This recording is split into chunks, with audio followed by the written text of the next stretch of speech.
Hi అండి, అందరు ఎలా ఉన్నారు? బాగున్నారా? ఈరోజు వీడియో వచ్చేసి నేను గవ్వలు చేశానండి. ఈ గవ్వలు చేద్దాము అనుకోలేదు, చపాతీ చేద్దాం అనేసి పిండి అయితే కలిపాను. అయితే కొంచెం 3 చపాతీలు చేసి కొంచెం పిండితోటి గవ్వలు అయితే చేశాను. అయితే ఇది చాలా ఈజీ అండి. కాకపోతే నేను ఓన్లీ ఆట పిండితోటి, చపాతీ పిండితోటే గవ్వలు చేశాను.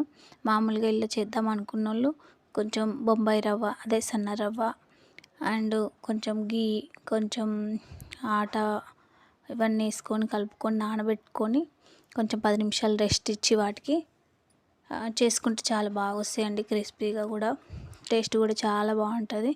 ట్రై చేసి చూడండి.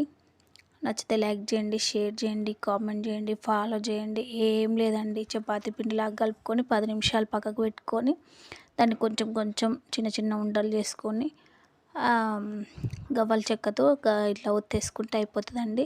అన్నీ అయిన తర్వాత వీటిని కారం గవ్వలు చేసుకోవచ్చు, స్వీట్ గవ్వలు చేసుకోవచ్చు అండి. నేనైతే స్వీట్ గవ్వలు చేస్తున్నా. వాటికి సరిపోని బెల్లం వేసేసుకొని, నాకు కొంచెం ఎక్కువ పడిందండి బెల్లం, మీరు చూసుకొని వేసుకోండి చేయాలనుకుంటే.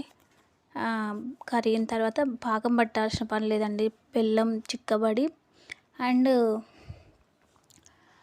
కొంచెం గంటకి ఇట్లా పాకం లెక్క వస్తుంటుంది.